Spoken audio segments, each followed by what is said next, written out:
మహారాష్ట్ర దంగల్ ఇప్పుడు అదే political epicentre. ఈ పోర్లో అన్ని పార్టీలు అగ్నిపరీక్షనే ఎదుర్కొంటున్నాయి. శివసేన, ఎన్సీపీ చీలిక తర్వాత జరుగుతున్న తొలి అసెంబ్లీ ఎన్నికలు కావడంతో దేశ ప్రజలు మహారాష్ట్ర ఎన్నికల్లో ఎవరు గెలుస్తారని ఆసక్తితో చూస్తున్నారు.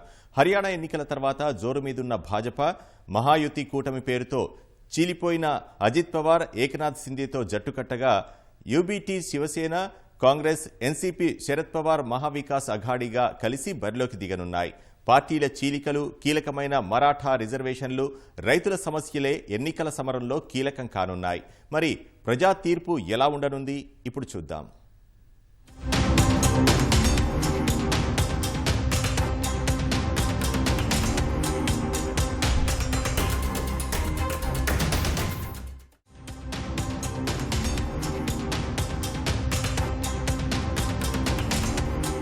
దేశంలో అతిపెద్ద రాష్ట్రాల్లో మహారాష్ట్ర ఒకటి. మొత్తం 288 అసెంబ్లీ సీట్లు ఇక్కడ ఉన్నాయి. అలాగే కీలకమైన ఆర్థిక రాజధాని ముంబై ఇక్కడే ఉండడంతో జాతీయ పార్టీలతో పాటు రాష్ట్రంలోని స్థానిక పార్టీలు అక్కడ పాగా వెయ్యాలని చూస్తూ ఉంటాయి. నవంబర్ 30న జరగనున్న శాసనసభ ఎన్నికల కోసం అన్ని పార్టీలు అస్త్రశస్త్రాలతో సిద్ధమయ్యాయి. గెలుపే లక్ష్యంగా వ్యూహ ప్రతివ్యూహాలు రచిస్తున్నాయి. లోక్సభ ఎన్నికల ఫలితాలు పునరావృతం చేయాలని మహావికాస్ అఘాడీ పట్టుదలతో ఉండగా, గెలుపుతో పూర్వ వైభవం సాధించాలని మహాయుతి సంకల్పం తీసుకుంది.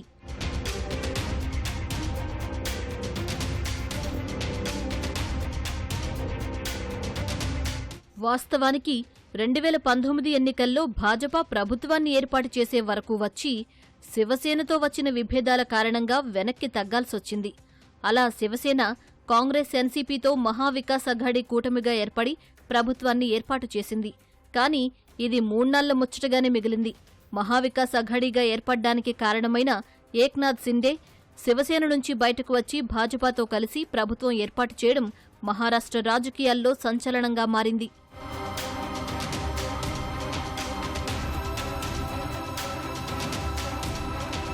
మహారాష్ట్రలో కుర్చీల ఆట అనేది మొదటి నుంచి ఉన్నా 2019 నుంచి ఇది ఎక్కువైంది.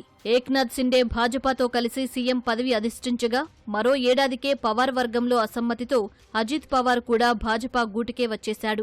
ఈ ఇద్దరూ భాజపాతో పొత్తు పెట్టుకుని పదవులు తీసుకున్నారు. అయితే శివసేనకు గట్టి షాక్ ఇవ్వడానికే భాజపా మైండ్ గేమ్ ఆడిందని నిపుణులు విశ్లేషిస్తున్నారు. కానీ ఎటువంటి గుర్తు లేకపోయినప్పటికీ ఇటీవల జరిగిన లోక్సభ ఎన్నికల్లో ఏక్నాథ్ సింధే ప్రభుత్వానికి గట్టి షాక్ ఇస్తూ ఉద్ధవ్ ఠాక్రే శివసేన ముంబైలో 4 స్థానాలకు 3 గెలుచుకుంది. ఇండియా కూటమి సత్తా చాటింది. దీంతో భాజపా నేతృత్వంలోని మహాయుతి కూటమి ఆత్మరక్షణలో పడినట్టు తెలుస్తోంది.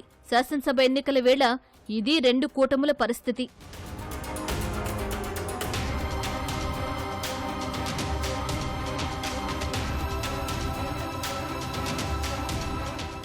ఇటీవల హర్యానా శాసనసభ ఎన్నికల్లో వరుసగా 3వసారి గెలిచి అధికారం నిలబెట్టుకున్న భాజపా మహారాష్ట్రలో కూడా ప్రభుత్వ వ్యతిరేకత రాకుండా జాగ్రత్త పడుతోంది. ఎందుకంటే అక్కడ గెలిచినంత సులభంగా మహారాష్ట్రలో గెలవలేమని ఇప్పటికే మహాయుతి కూటమికి అర్థమైందని అంటున్నారు నిపుణులు. ముఖ్యంగా పార్టీల్లో చీలికల వ్యవహారం రాష్ట్ర ప్రజల్లో భాజపాపై తీవ్ర అసంతృప్తి రగిలిస్తోంది. కాంగ్రెస్ పార్టీని చీల్చకపోయినా మాజీ సీఎం అశోక్ చవాన్, మాజీ ఎంపీ మిలింద్ దేవరా లాంటి అగ్రనేతలను భాజపా లాగేసుకుందనే ముద్ర భాజపాపై ఉంది. అలా చీలికల అంశం భాజపాకు ఎన్నికల్లో పెద్ద ప్రతిబంధకంగా మారింది. అయితే రాజ్ ఠాక్రే మహారాష్ట్ర నవనిర్మాణ సేనతో పాటు ప్రకాష్ అంబేడ్కర్ వంచిత్ బహుజన్ అఘాడీ ఈ ఎన్నికల్లో స్వతంత్రంగా పోటీ చేయాలని భావించడం భాజపాకు కలిసొచ్చే అంశం. అదే జరిగితే భాజపా వ్యతిరేక ఓట్లు మరింతగా చీలే అవకాశం ఉంటుంది.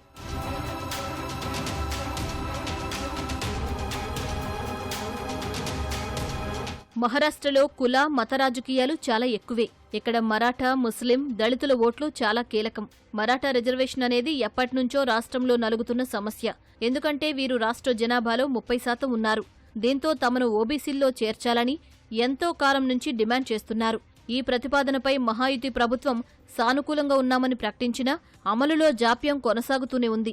దీంతో మరాఠాలు భాజపా ప్రభుత్వానికి వ్యతిరేకంగా ఉన్నట్టు కనిపిస్తోంది. అదే మొన్నటి లోక్సభ ఎన్నికల్లో కనిపించిందని అంటున్నారు. ఇదే ఎన్నికల మేనిఫెస్టోలో కీలకం కాబోతుందని అంటున్నారు. అటు మరాఠాలను తమ వైపు మళ్లించుకోవడానికి మహావికాస్ అఘాడీ చూస్తోంది. ఇదే కాదు, ప్రస్తుతం ఓబీసీ, ఎన్టీ కేటగిరీలో ఉన్న ధన్గర్ కమ్యూనిటీ వారు షెడ్యూల్డ్ తెగ హోదాను కోరుతున్నారు. దీంతో ప్రస్తుత అధికార ప్రతిపక్ష పార్టీలకు ఈ అంశాలు సవాలుగా మారనున్నాయి. మహారాష్ట్రలో మరో ముఖ్యమైన అంశం మరాఠా యొక్క రిజర్వేషన్. మరాఠా రిజర్వేషన్కి బీజేపీ అంత సానుకూలంగా లేకపోయినప్పటికీ కూడా ముఖ్యమంత్రి ఏకనాథ్ షిండే తన యొక్క కూటమిలో ముఖ్యమంత్రిగా తన యొక్క అధికారాన్ని బలోపేతం చేసుకోవడం కోసం స్వయంగా మరాఠా నాయకులతో సంప్రదింపులు జరిపి వారికి రిజర్వేషన్ ఇవ్వడానికి అంగీకరించి చట్టబద్ధంగా చర్యలు తీసుకోవడంతో దానికి వ్యతిరేకంగా ఓబీసీలు ఉద్యమాలు చేపట్టడంతో లోక్సభ ఎన్నికల్లో ప్రభావం చూపాయి. మరాఠాల ప్రాబల్యమైనటువంటి 8 నియోజకవర్గాల్లో 6 నియోజకవర్గాల్లో బీజేపీ కూటమి ఓటమి చెందింది.